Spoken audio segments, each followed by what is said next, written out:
around about the middle of 2022, Peugeot as we call them at home, released the 308 in petrol, plug-in hybrid, and now it's fully electric. It's still as gorgeous as ever. This olive green is such a striking colour, and today we're going to take the all-electric version for a spin to see how we get on here. Welcome to Nobby on Cars. The front feline, as they call it, trademark signatures are the claws across the front of the car. Still as striking as ever, and a nice upgraded and new front grille with the, well, it's still newish, isn't it? Peugeot logo. By the way, this is Barcelona. You wouldn't necessarily know it by the weather. It could be Dollymount, to be honest with you. Still the exact same car on the side. This one is a GT line, which has all the extra toys. Switching around to the back of the vehicle then, we have these lovely, lovely light clusters. I mean, they look so sharp. You're getting a better sense of the green now with a bit more light coming from the sunset. Well, kind of sunset. Still some fake exhausts, even though this is a full BEV, but would it look a little bit bland without perhaps? Slightly different lettering now that we've probably been used to on the E308 badge there. Very nice roof spoiler over the back of the car. You get a wiper, and yeah, just the lines. I mean, I said it before when I first reviewed this car, it is just one of the most striking looking vehicles on the road. Boot release is safely tucked under that sort of spoiler. Boot I'm pleasantly surprised with, if I'm honest with you. It's reasonably deep. There is a bit of a lip there for pulling things in and out of it. But again, looking at similar cars in the segment, it feels fairly standard. There is also access to the rear bench, as you can see there in the center. Then in the inside, you got that white headlining, which aids a little bit of brightness inside because it will probably be quite dark without it. Not bad knee room, I suppose. There is still a hump in the floor. This is obviously not a ground up EV, so it's a little bit disappointing. Would definitely help with places to put your feet if that was flat. Unlike a lot of cars in this class, you get a center armrest. Love it.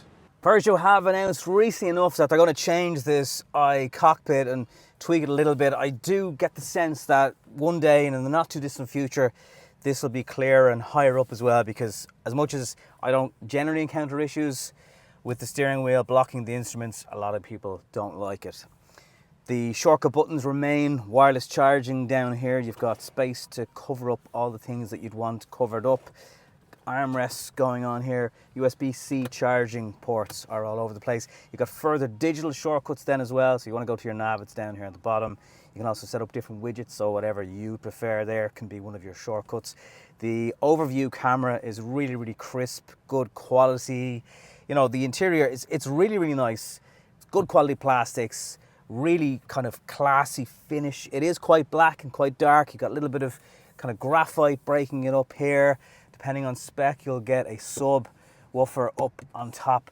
Head height is okay. Again, depending on how tall you are. The seats are very comfortable though. And again, in this GT line, which is obviously the highest spec, lovely bolsters on the side of it, just keeping you snug and into place. Anyway, this is more about the EV version of the car, so let's take it for a quick spin. Well, first impressions, it's obviously very, very quiet. Wouldn't expect anything less. Something actually that's coming up a lot in electric car reviews now is just tire noise, and it's so much more evident because you're in a car that hasn't got a combustion engine, and particularly at higher speeds it can really become quite intrusive. The tires that are on this car, so far so good. It's fairly quiet. This specific car as well, remembering this is the GT version, you'll get your nav displayed on the iCockpit as well. In theory, it should make it even harder to miss a wrong turn when you're driving the car. Unfortunately, I didn't get that memo, but anyway, the nice turning circle on it, we've managed to find that bit out. So this car is good for up to and over 400 kilometers. Temperature today is, it's actually 19 degrees. It doesn't look like it or feel like it really, but we're looking like certainly a full charge is over that 400 kilometer mark. And this car obviously has the largest set of wheels that you're going to get. It's a little bit firm over them. If comfort is more of a priority, look at the other trims in the lineup. Although, you know, aesthetically, the bigger wheels generally do always look the best. It's the trade-off. Power delivery isn't so severe that it shoves you into the back of the seat. It's more a linear, kind of calm progression of acceleration, which again, I kind of wonder how it hasn't come up more, where people who've never driven EVs before are kind of a little bit overwhelmed by the shove of power, or they're not getting used to it. And again, it can be quite difficult to get the power down in a front wheel drive EV. There's enough power here, but it's not overly potent that I'd imagine in rainy Ireland, it shouldn't struggle to get the power down if you're pulling out of junctions and in traffic and exiting different parts of the road setup. Interestingly, as I'm stuck here in the Barcelona traffic, the TomTom system has red lines similar to Google Maps. So it is connected and knows the traffic black spots, and obviously can try and help you avoid them if you have another route option. And also accelerating now onto a kind of a busier sort of national road, I suppose we'd call it. Again, there's no torque steer. So I think Peugeot have done a good job of, it's not slow, it's not a slouch, but it's not overly aggressive in the power. So it kind of just, you know what, in a lot of ways, it just drives like the petrol version of the car. A little bit more torque, obviously.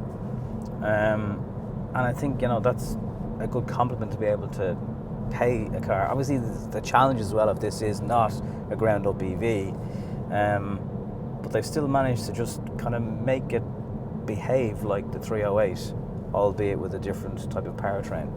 Interesting as well, now that we're at kind of higher speeds, you know, somewhere between 80 and 100 kilometers an hour, that tyre noise hasn't increased. It's really, really impressive how, I don't know if it's, you know, insulated from the outside world or just the tyres that are on the car have done a really good job of reducing tyre noise, but it is noticeable. And I suppose I'm saying that from experience of driving many, many different EVs at the moment, and it's quick enough that you jump into a car and you can notice stuff straight away without having to think about it. And certainly the lack of tyre noise is very, very impressive. If you like a light steering setup, again geared towards I suppose city driving, it's nice and light as well, so just kind of an easy car to maneuver. It's not massively long, and good visibility all around. Certainly the doors don't come up particularly high, same in the back, giving rear passengers kind of just, they're not going to feel too claustrophobic because they can see enough of the outside world. So there's the consumption figures quoted by Peugeot.